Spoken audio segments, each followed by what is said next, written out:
सभी को मेरा प्रणाम और आशीर्वाद।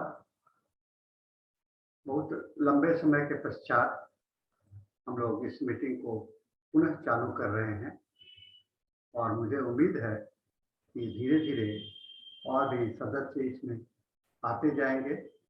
आप सभी का के लिए यह एक अवसर होगा जहां हम लोग अपने ज्ञान को आपस में अध्ययन करेंगे।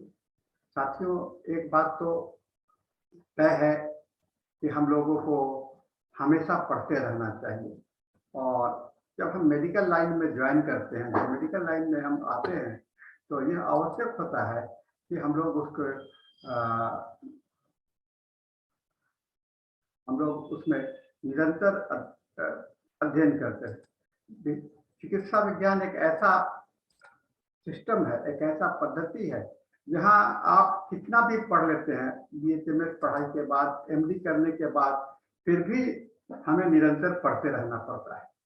तो मैं अपनी जिंदगी में हमेशा इसके लिए प्रयासरत रहा है और हमेशा कोशिश करता रहता हूं कि आप सबों के साथ जो भी मैं जानता हूं, होम्योपैथी में मैं बहुत कुछ जानता हूं, ऐसा मैं नहीं दावा कर सकता हूं, लेकिन जो भी मैं जानता हूं वो सभी के साथ मैं आपके साथ में साझा करना चाहते हैं। आप लोग को भी खुले दिमाग से, खुले मन से, खुले दिल से इस बात को स्वीकार करना चाहिए, क्योंकि अगर आप जीवन में विकास करना चाहते हैं, जीवन में आगे बढ़ना चाहते हैं, तो यह आवश्यक होगा कि आप हमेशा पढ़ते रहिए, हमेशा पढ़ते रहिए और पढ़ते रहेंगे तभी आप जिंदगी में आगे आपको संतोष मिलेगा। आप आगे कितना जाना चाहते हैं वह इस बात पर निर्भर करता है कि आप कितना पढ़ते हैं, है ना। हम लोग आज के लिए मैंने प्रथम लेक्चर होने के कारण मैंने जो सब्जेक्ट रखा, एक इंट्रोडक्टरी लेक्चर्स प्रोग्राम है, जहां हम लोग क्या आगे फ्यूचर डिसाइड करेंगे, अपना भविष्य डिसाइड करेंगे कि किस तरह हमें जाना चाहिए, किस तरह हमें आगे बढ़ना चाहिए। क्योंकि अगर मैं आपके दिल की बात नहीं जानूं, आपके मन की बात नहीं जानूं, केवल मैं अपनी ही बात करता रहूं, तो यह उचित नहीं होगा।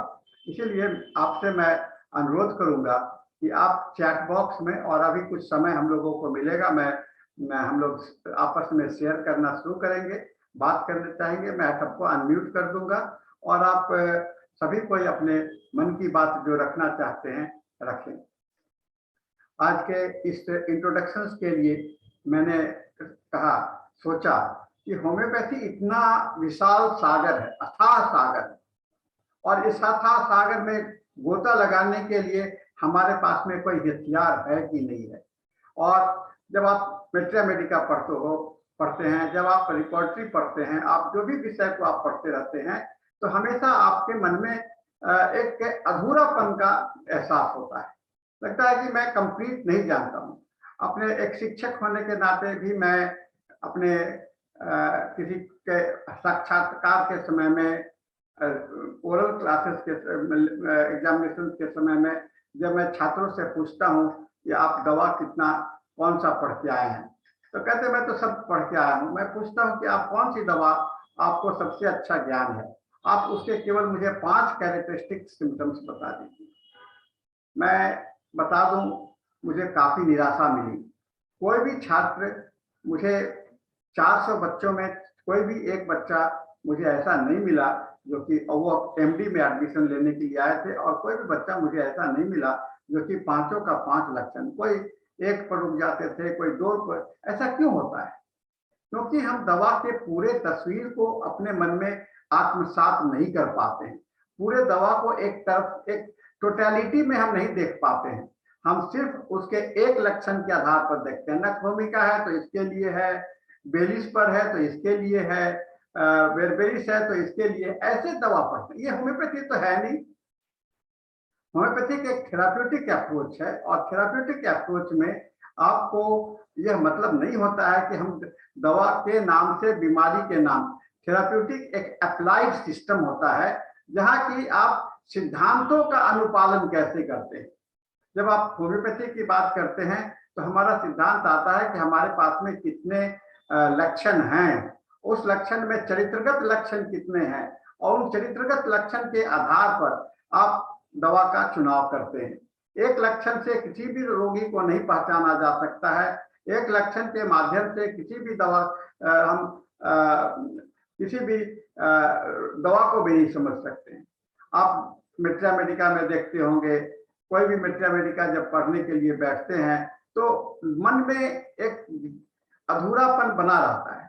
आप सल्फर देखते हो, सल्फर लगता है कि बहुत आसान दवा है, नक्सवमिका लगता है कि बहुत आसान दवा है, पल्सेट्ला लगता है कि बहुत आसान दवा है, लेकिन वो आसान उसी तक है, वो इसकी सीमा वही है जब आप केवल इस बात पर आप सीमित हो जाते हैं कि आप उसका उपयोग जो है एक लक्षण के आधार पर या दो लक्षण पर के आधार पर करना चाहते हैं। यह होम्योपैथी नहीं है साथियों।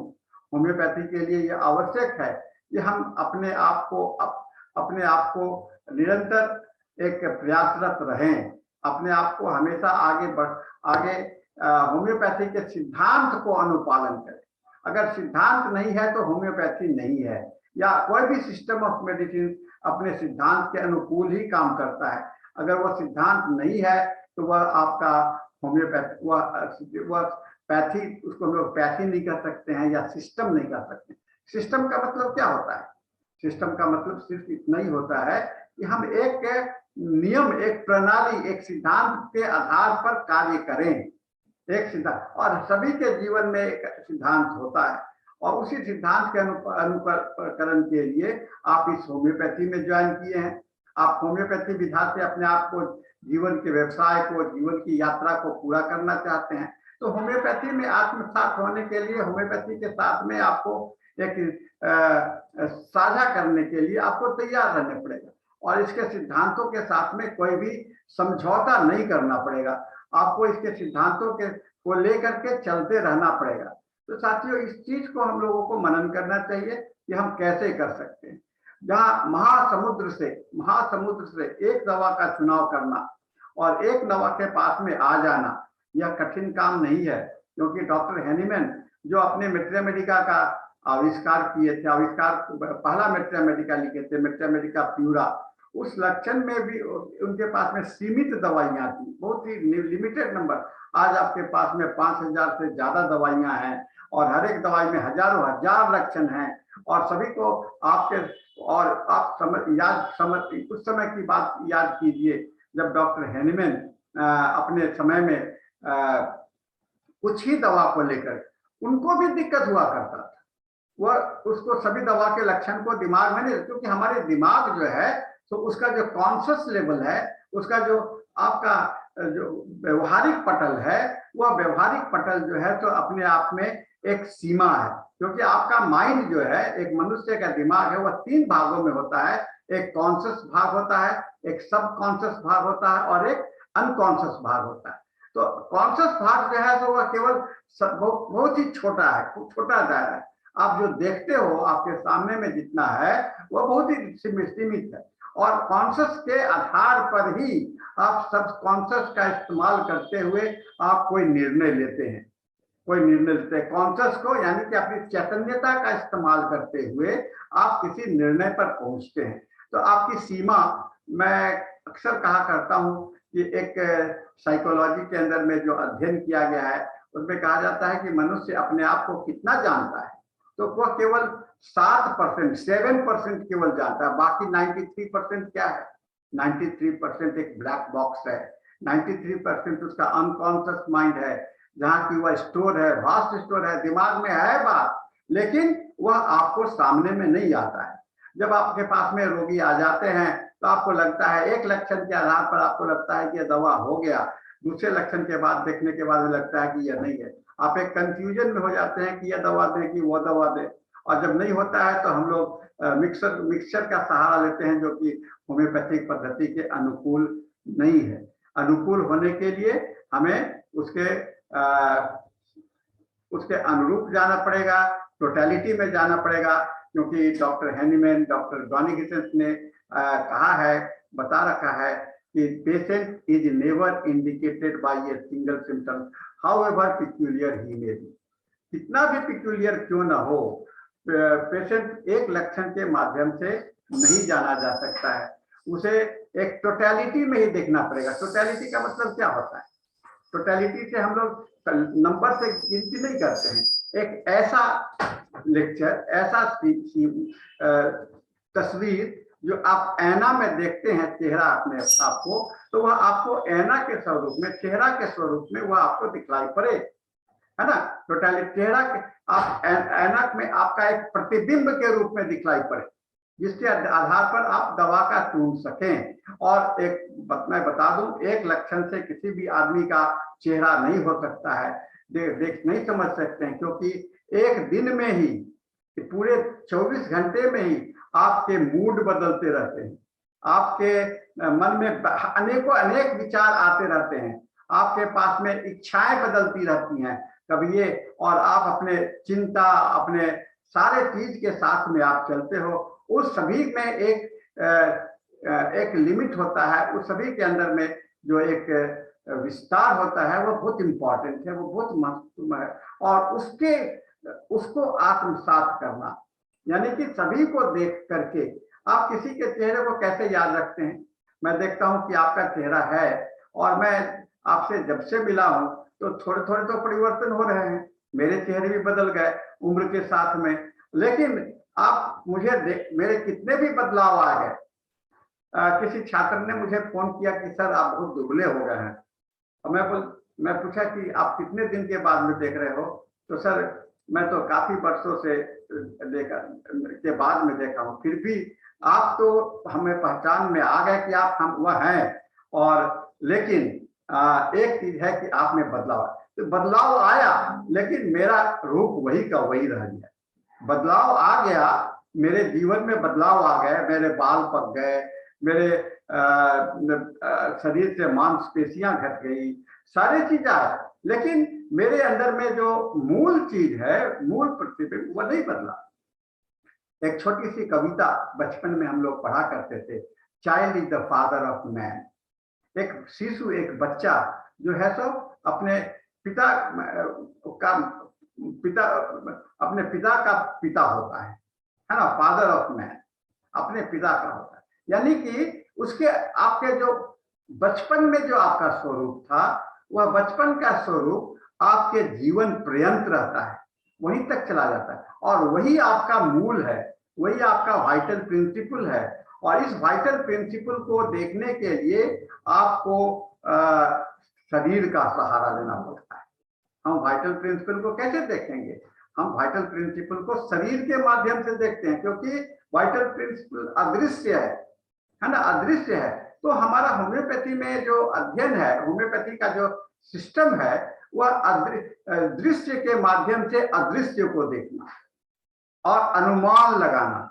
दृश्य के माध्यम से जो आप शरीर पर दिखलाई पड़ रहा है, उसके माध्यम से आप एक अदृश्य को देखने का जो कोशिश करते हैं, उसको हम लोग उसी को हम लोग कहते हैं कि यह एक वही आपका एक है, वही आपका एक आधार है रोग पहुंचने के लिए। तो साथियों, सबसे पहला काम तो हमें यह सीखना पड़ेगा कि हमें इस फिजिकल बॉडी के माध्यम से उसके माइंड को कैसे हम देख लें, और उसके मस्तिष्क को कैसे देख लें, और उसकी आत्मा को कैसे देख लें, उसके वाइटल प्रिंसिपल को देख लें। यानी कि जो आपका फिजिकल बॉडी है, उसके माध्यम से अगर किसी दवा को आप पढ़ना चाहते हो, तो उस समय में आपको उसके लक्षणों के माध्यम से, लक्षण बहुत बड़ी बातें नहीं हुआ करती हैं, लक्षण बहुत बड़ा चीज नहीं हुआ करता है, लक्षण बहुत ही छोटा सा एक समझिए विंडो है, खिड़की है, जिसके माध्यम से आपको दिखलाई पड़ता है। लेकिन लक्षण बहुत बड़ी चीज नहीं है, लक्षण तो एक छोटा सा खिड़की है, और उस खिड़की से आपको, एक खिड़की से कभी आप झांक करके देखिए तो क्या दिखलाई पड़ेगा? एक पार्ट, उसका एक भाग दिखलाई पड़ेगा, दूसरा भाग नहीं दिखलाई पड़ेगा, तीसरा भाग नहीं दिखलाई पड़ेगा, जो खिड़की के सामने में वही दिखलाई पड़ेगा। आप जब ऐना में चेहरा देखते हैं, तो चेहरा में आप खाली चेहरा देखते हो, लेकिन चेहरे के पीछे में क्या है नहीं दिखलाई पड़ता है ना। आपके अगर जितना दूर तक आपका वहां पर आईना में, मिरर में आपका बॉडी का आप रिफ्लेक्शन गया है वो उतनी ही दूर देखते हैं, पूरा तो नहीं देखते हैं। तो इसको यही अब हमारा स्वरूप है, यही हमारा आधार है। और यह इसी में पारंगत होना, इसी में प्रयासरत रहना, यह हम लोगों के जीवन के लिए बहुत ही आवश्यक है। और इसी के माध्यम से हम लोग होम्योपैथी का साथ निभा सकते हैं। आज मुझे बहुत दुख होता है जब मैं अपने छात्रों के बीच देखता हूँ कि इतने सारे, मैं कोशिश करता रहता हूँ पढ़ाने का, कोशिश करता हूँ, लेकिन उनमें प्रैक्टिस करने के लिए कोई आत्मविश्वास नहीं है। जब क्लिनिक खोलते हैं तो क्लिनिक खोलने के बाद में उन्हें यह कॉन्फिडेंस नहीं होता है कि मैं दवा कौन सा दूं। रोगी आने के बाद में, और कॉन्फिडेंस के कारण पैसा भी कमाना है और अपने जीविका, अपने लाइफ को भी मेंटेन करना है, हम लोग गलत रास्ते पर चले जा रहे हैं। साथियों, यह होम्योपैथी के भविष्य के लिए बहुत ही खतरनाक है। हमारा भविष्य किधर जा रहा है, हम आगे किधर जा रहे हैं, और आज जो आप करते हो उसका प्रभाव दूरगामी प्रभाव होता है और आपके पूरे समुदाय पर, आने वाले पीढ़ियों पर आपके किए गए कार्य को आकलन किया जाता है। उसी के आधार पर हम लोग आगे सोचते हैं। ये चीज जो है सो हमको रखना पड़ेगा। हम कितने उत्तरदायित्व हैं, हमारा रिस्पॉन्सिबिलिटी क्या है हमारे सिस्टम के प्रति।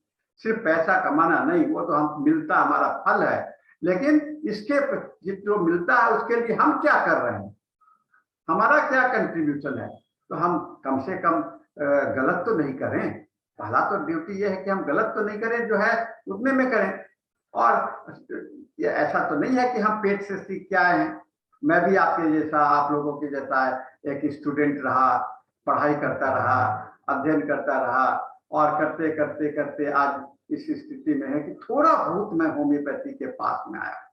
मैं नहीं कहता हूं कि मैं इसके, और मैं तो अक्सर प्लेटफॉर्म पर कहा करता हूं कि अगर मुझे दूसरी जिंदगी मिले, भगवान मुझे शायद ऐसा का कुछ होता होगा कि दूसरी जिंदगी मिलती होगी, तो मिले तो मुझे फिर होम्योपैथ बनाना, जो कि मैं अपने ज्ञान को फिर से कुछ उसमें जोड़ सकूं, हम अपने ज्ञान को और कुछ जोड़ सकूं, ऐड कर सकूं।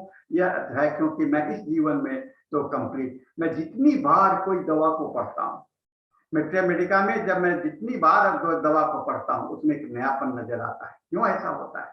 क्योंकि जीवन बदल रहा है, स्वरूप बदल रहा है, और एक पूरे सभ्यता बदलती जा रही है। सभ्यता में एक ही चीज जो है, सभ्यता में एक ही चीज जो स्थिर है वह आपका आप हैं। और लेकिन आपके अंदर में तो बदलाव के साथ में, परिवर्तन के साथ में नए नए लक्षण आ रहे हैं, हमारे सोच बदलते जा रहे हैं। हम लोग ज्यादातर क्लिनिकल और पैथोलॉजिकल की ओर मुड़ते चले जा रहे हैं।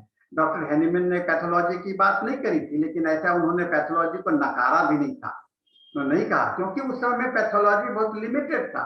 और आज आप केंट रिपर्टरी में देखेंगे, आप हैनीमैन के मैथमेटिका प्यूरा और क्रॉनिक डिजीज में देखेंगे, वहां भी आपको पैथोलॉजिकल सिम्टम्स मिलेंगे। क्यों? क्योंकि जो उनकी सीमा थी उसके आधार पर, क्योंकि लक्षण का कोई सीमा नहीं होता है। पैथोलॉजी लेवल पर आता है, फिजियोलॉजिकल लेवल पर आता है, मेंटल लेवल पर आता है, लक्षणों की सीमा नहीं होती है, लक्षण तो अथाह होते हैं। तो अपने सीमा के आधार पर उन्होंने कम पैथोलॉजिकल सिम्टम्स को देखा था। आज आपके सामने में संसाधन बढ़ गए, जांच के बहुत सारे आयाम आ गए, और इन सभी आयाम के आधार पर आपके पास में नई नई जानकारियां आ रही हैं। किडनी फंक्शन टेस्ट में आपका क्रेटिनिन बढ़ रहा है, एलएफटी टेस्ट में आपका बिलिरुबिन बढ़ रहा है, जीपीटी बढ़ रहा है। क्या इसे आप कंसीडर नहीं करना चाहेंगे? इसे आप कहेंगे कि नहीं, इसके आधार पर दवा नहीं दिया जा सकता है? नहीं, ऐसी बात नहीं है। हम आप अगर नहीं है हमारे किताबों में, तो उसे हम कैसे ऐड करें? क्लिनिकल वेरिफिकेशन कैसे हो? यह हम लोगों का निरंतर आपके प्रैक्टिस करते होंगे और करेंगे, और प्रैक्टिस के दौरान आप इस बात को आप महसूस कर पाएंगे कि आपके पास में नए कितने लक्षणों को आपने अध्ययन किया। आप किसी दवा को इस्तेमाल कर रहे हैं, और इस्तेमाल करते समय में जब आप किसी रोग को ठीक करते हैं, और उसके अंदर में जो पैथोलॉजी होता है वह आपने किताबों में तो नहीं देखा, लेकिन वह पैथोलॉजी गायब हो गया। इसी को हम लोग क्लिनिकल प्रूविंग करते हैं। जो आप तो यह तो बता सकते हैं कि मैंने यह दवा इस्तेमाल किया था तो डायबिटीज के कंडीशंस को इम्प्रूव कर दिया, मैंने यह दवा इस्तेमाल किया था तो बीपी के कंडीशंस को इम्प्रूव कर दिया। और आप देखोगे कि आपके सिंथेसिस रिपोर्टरी में नए रूब्रिक्स आए हैं, डायबिटीज के अंदर में सैकड़ों दवाइयां आ गई हैं, कार्सिनोसिन के कैंसर के अंदर में सैकड़ों दवाइयां आ गई हैं, हाइपरटेंशन, थायराइडिज्म, हाइपरथायराइडिज्म, ये सारे के अंदर में दवाइयां बढ़ती जा रही हैं। ये निरंतर लक्षणों का विकास है, हमारे ज्ञान का विकास है। समय के साथ में हमने कंट्रीब्यूट किया, हमारे पूर्वजों ने कंट्रीब्यूट किया है, तो आपका भी दायित्व होता है कि आप आज इसमें अपना कंट्रीब्यूशन दें। और कंट्रीब्यूशन तभी दे पाएंगे जब आप शुद्धता से प्रैक्टिस करेंगे। जब आप शुद्धता से प्रैक्टिस करेंगे तभी आप कंट्रीब्यूशन कर सकते हैं। इसलिए शुद्धता और ऑनेस्टी है ना, ऑनेस्टी यह नहीं कि आप होम्योपैथी को आप नए सिस्टम को, कुछ भी नया सिस्टम नहीं है, कुछ भी नया सिस्टम नहीं है, सभी कुछ वही पुराना है, सभी कुछ पुराना है, लेकिन उसका प्रेजेंटेशन है ना, इंग्लिश में कहावत होते हैं old wine in new bottle, old wine in new bottle. तो साथियों, आज ये छोटा सा मैं आपको इंट्रोडक्शन दिया हूं और मैं चाहता हूं कि आप सभी इसमें भाग लें। मैं अभी आप लोगों को अनम्यूट कर रहा हूं सभी को। अगर कोई आदमी कुछ आज की बात में कुछ कहें तो मुझे बहुत खुशी होगी। आप अपने आप को अनम्यूट करके अपनी बातों को रख सकते हैं। मैं शिव कुमार जी को देख रहा हूँ, पंकज जी को देख रहा हूँ, मैं धनंजय जी को देख रहा हूँ, नवनीत जी को देख रहा हूँ, कई एक लोग का चेहरा देख, कुछ सब लोग अपने कैमरा तो बंद नहीं किए हैं लेकिन उनके नाम मेरे सामने में प्रदर्शित है। आप सबों को दिल से बात करें। हम लोग को ऐसा नहीं है कि हम एक दूसरे से कोई बड़े हैं छोटे हैं, हम सभी एक भाई हैं और भाई के जैसा हम लोग बर्ताव करें।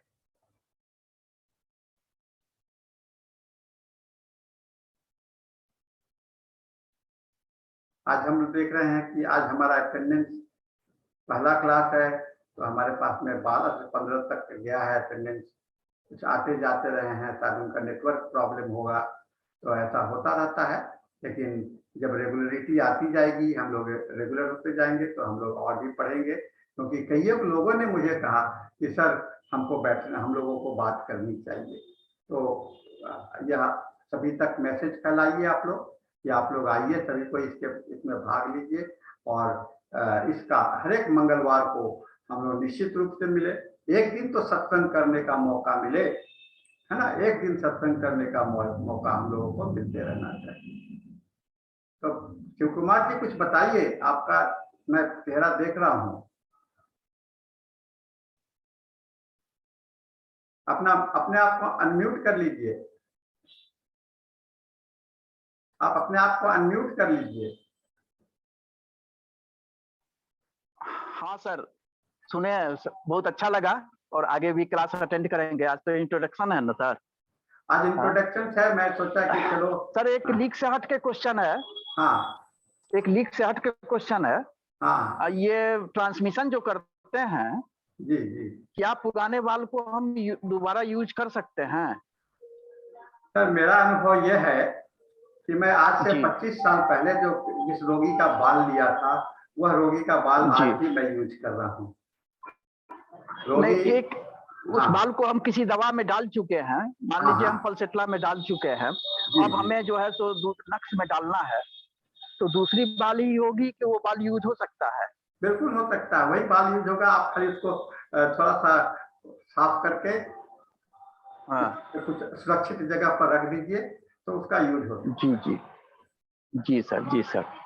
हाँ, इसमें हम काफी कंफ्यूज हो रहे थे, इसीलिए पूछ लिया है। हम लोग उस पर और भी चर्चा करेंगे। ट्रांसमिशन कोई नई चीज नहीं है, हैनिमन की भी कल्पना थी गवर्नमेंट ने भी अपने ऑर्गेनाइजेशन ऑफ मेडिसिन में ट्रांसमिशन को के विषय में सोचा था, और जैसे कि डॉक्टर जी साहनी ने इसे साक्षात किया और उसको हम लोगों के सामने में लाया है।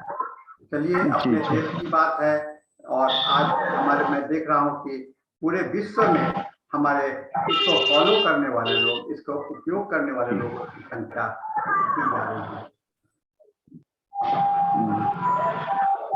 और कोई आदमी, और कोई साथी? जी सर, डॉक्टर पंकज बोले समस्तीपुर सर। हाँ, बोलिए Pankaj ji. Sir hair transmission पे भी सर थोड़ा हम लोग को फोकस करिएगा सर। बिल्कुल अच्छा सर, लगेगा आप। यही तो मैं चाहता हूँ कि अपनी बात करें। हाँ। आप मुझे मोबाइल पर बताएं, जी सर। आप मुझे कहीं पर बताएं कि सर आज हम बहुत दिनों के बाद आपका सुनने को मिला, बहुत अच्छा लगा सर। बहुत बहुत धन्यवाद सर। हम लोग डेली जुड़ेंगे, जब आप कहेंगे तब हम लोग जुड़ेंगे। देखिए, मैं पिछले एक साल से मैं बीमार पड़ा हुआ हूँ। जी सर, और लोग को भी हम लोग कन्वे कर रहे हैं। तो मैं कोशिश किया, मैं देखा कि मैं स्वस्थ तभी हो पाऊंगा जब आप लोगों का साथ मिलेगा। आप लोग से मैं बात करूंगा, आप लोगों के साथ में मैं रहूंगा, तो मैं स्वस्थ अपने को महसूस करूंगा, क्योंकि आपका प्रेम, आपका स्नेह मेरे लिए दवा का काम करता है ना। आपका साथ और हमेशा से जिंदगी बनी रही है। हम लोग रेगुलर जुड़ेंगे सर। बिल्कुल, और लोगों को भी प्रमोट कीजिए। आज भी कई एक लोग हमको सर, हम लोग कुछ फोन आ रहे हैं हमारे पास में डाल दिए मैसेज सर। हाँ, कुछ लोग हर फोन ग्रुप कर पे रहे हैं डाल कि दिए सर, कनेक्ट नहीं हो पा रहा है, तो शायद उनका नेटवर्क इशू है। हमको लगता है कि अभी तत्काल आज 20-25 आदमी जोड़ना चाह रहे थे, लेकिन उनके पास में संभव नहीं हुआ है। ठीक है, तो हम लोगों का समय अभी मात्र 4 मिनट बचा है। हम इसको अपग्रेड करेंगे, जब हमारे पास में और भी नंबर बढ़ने लगेंगे तो हम लोग टाइम को अपग्रेड करेंगे। अभी हम लोग जो हम लोगों ने जूम का जो प्रोविजन लिया है, वो आपका केवल 45 मिनट का है। तो हम लोगों का 45 मिनट होने में 4 मिनट बचा है अभी हमारा। और कोई आदमी? शुक्ला जी, हरिनारायण प्रसाद जी, धनंजय जी,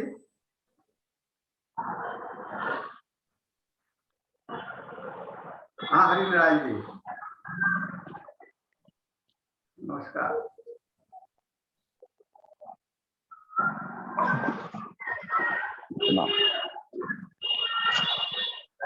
अच्छा लगा, आपका चेहरा देख के अच्छा लगा।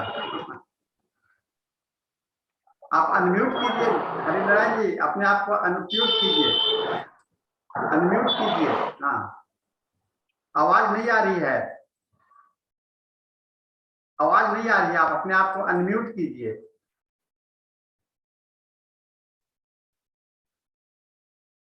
हरिनारायण जी, अपने आप को अनम्यूट कीजिए तो हो जाएगा। हाँ, अब आवाज आ रही है, बोलिए सर।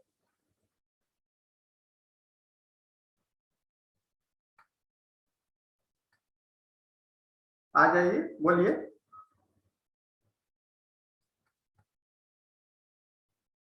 आवाज नहीं है आपकी। हाँ,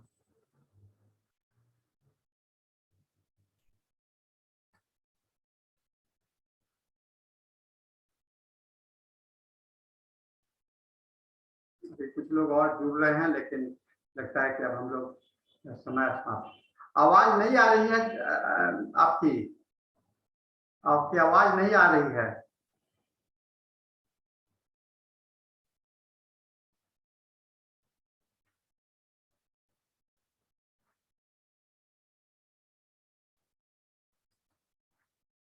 तो ठीक है, हम लोग अपने समय को पूरा कर लिए हैं। हम इसके साथ आज के इस मीटिंग को समाप्त करते हैं। अगले मंगलवार को 8 बजे आपसे पुनः मुलाकात होगी, है ना। अगले मंगलवार को